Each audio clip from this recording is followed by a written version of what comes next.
My name is Togustai. This camp here is called the Unist'ot'en Camp. It's a camp that the Unis'tot'en put up in their traditional territory to block some proposed pipelines that want to come through.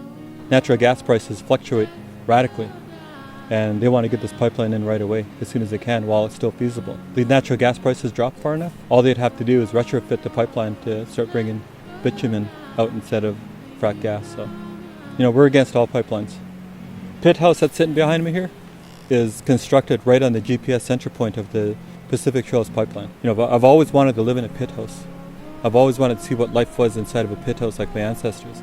And they did us a favor because they got me really interested in building something here. And the best thing that we could do is really live in the proposed right-of-way in a traditional home. That statement in and of itself says a lot about what we're doing and why we're doing this. People have come in and assumed that, this is Canadian. This is Canadian and this is the Crown land.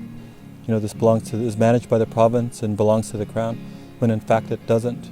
Our people have stood by this territory and fought the colonial system in its highest judicial system, and went right to the Supreme Court of Canada and won.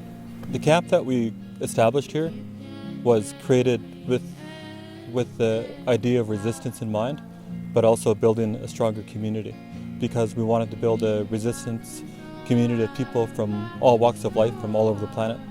And it's worked really well. We've got people that show up from all over the world to be here.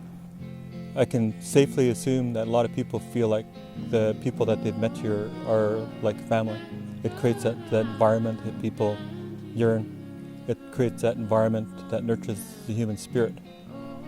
This idea of signing petitions, of walking peacefully in a peaceful protest downtown is something that's going to make a difference. And sure, it made a difference to help people become aware, but the majority of people stop there. And I think that that was enough for them to make that difference. But the radical politics that we're promoting forces people to take it a step farther, because that old model hasn't worked. The model that we're presenting is actually physically making a difference on the ground. We're hoping people take the time to take their responsibilities that they have here on this planet serious. If you guys get a chance to bring children into this world, those children, you're going to want to give them the best world that you can possibly give them, as well as the best education. And honestly, you're not going to do that if you stay within institutions and a system. If you offer a world that allows them to see outside of that institution and outside of colonialism, you'll be doing them a huge favor.